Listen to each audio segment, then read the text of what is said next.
What happened between Congresswoman Jasmine Crockett and Kash Patel was not just another fiery moment in a committee room, it was a mirror held up to the nation.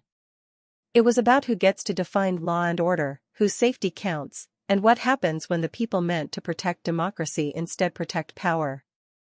Jasmine Crockett walked into that hearing not as a politician looking for soundbites, but as a woman, a lawyer, and a Black American who understands what it feels like to live in a country that promises justice but often delivers silence. She started with a simple, factual reminder that cut through the noise. Christopher Wray, the FBI director before Kash Patel, was appointed by Donald Trump, the same president who now installed Patel, a man with no background in the FBI, into the highest law enforcement post in the land. That's not a partisan point, that's about competence, about qualification, about what happens when loyalty is valued more than law.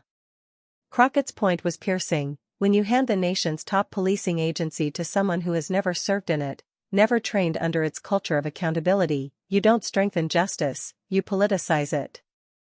And what she said next went even deeper. Crockett wasn't just calling Patel, the least qualified FBI director in history, for shock value. She was naming a truth about this era, that experience, integrity, and nonpartisan expertise are being replaced by obedience to a political movement. She wasn't merely questioning Patel's resume, she was questioning what kind of justice America believes in.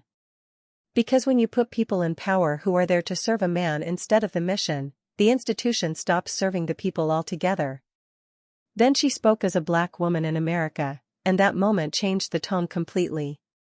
Crockett said she doesn't feel safe under this FBI, and that she doesn't know who does except white supremacists. That wasn't exaggeration or theater, it was lived truth. Across this country, hate crimes are rising. Black churches, synagogues, LGBTQ+ centers, and historically Black colleges are being targeted. These aren't statistics, they are signals of a democracy in distress. And Crockett's anger came from that place of fear, frustration, and exhaustion that millions of Americans, especially people of color, understand too well. Her message was powerful because she connected the dots. She wasn't just talking about Patel or Trump or a single hearing, she was talking about a system that has too often looked away when the victims of hate are Black, brown, Muslim, or queer. She pointed to colleagues who have faced death threats, including Republicans, showing that this isn't a partisan issue. It's a moral one.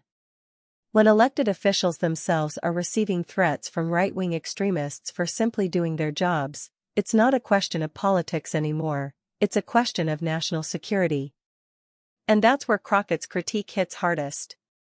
She reminded Patel and the country that the greatest domestic threat facing America today isn't coming from foreign borders, it's coming from within.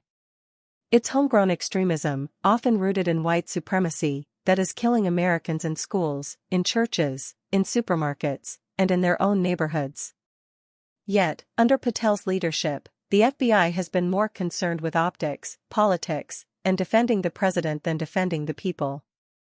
Crockett called out what too few are willing to say out loud, that the selective priorities of law enforcement create two Americas, one where certain people are protected no matter what they do, and another where certain people are policed no matter who they are. And when an agency charged with defending democracy starts ignoring threats that target minorities or political opponents, it's not law enforcement anymore. It's institutionalized inequality with a badge. Her frustration about Patel bragging that it would take 14 years to fully staff the FBI wasn't just about numbers, it was about accountability. Because if the Bureau is understaffed and undertrained while being steered by political loyalty, it's not just inefficient, it's dangerous. Crockett asked the question so many are too afraid to: how can the American people trust an FBI that seems to serve power instead of protecting the powerless? When Patel finally responded, his answer said everything. He brushed off Crockett's entire argument by saying he didn't give a damn what anyone said as long as he was succeeding in the mission. But what mission was that? Because when you strip away the political theater, the mission of the FBI is supposed to be justice, impartial, unbending, fair justice. When the director of the FBI dismisses congressional oversight, refuses to address white supremacy, and measures success only by his loyalty to a former president, that's not strength. That's arrogance. And Crockett's reaction, her refusal to soften her words, was necessary. For years, women of color in politics have been told to tone it down, to be polite, to stay composed while the system ignores their pain. But Crockett did the opposite. She refused to sanitize the truth. She spoke in the language that communities living under threat understand. She reminded the hearing that democracy cannot survive on politeness. It survives on accountability. It survives when people are willing to speak uncomfortable truths in rooms that were never designed to listen to them. This moment also teaches us something about leadership. Crockett showed what real public service looks like, not loyalty to power, but loyalty to people. She didn't just challenge Patel, she represented every citizen who has ever wondered whether justice is truly blind. And her courage to speak with anger, informed, justified anger, was not disrespect. It was patriotism. It was the act of someone who still believes that the institutions of this country can be better if they're forced to face their failures. For viewers watching this, the lesson is clear. Don't let moments like this pass as just another viral clip. Let it remind you that democracy is not self-sustaining. It depends on participation, on truth-telling, and on courage. It depends on people like Jasmine Crockett, and it depends on you. Pay attention to who is leading these institutions, to who they protect, and to who they ignore. Write to your representatives. Support candidates who believe in reforming law enforcement, who believe that safety cannot be bought with silence, and that justice must be for everyone, not just the powerful. Because Crockett's message wasn't just for Patel, it was for the country. She was saying, wake up. When leaders stop being accountable, when law enforcement stops being independent, when power becomes more important than principle, democracy begins to rot from the inside.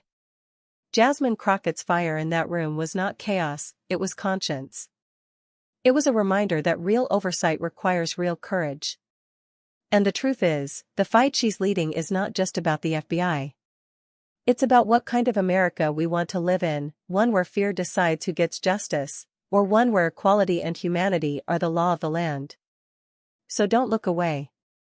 Learn from this. Engage. Vote. Speak up. Because the only thing more dangerous than corruption is complacency. And the only thing that can save justice in America is the collective will of the people to demand it.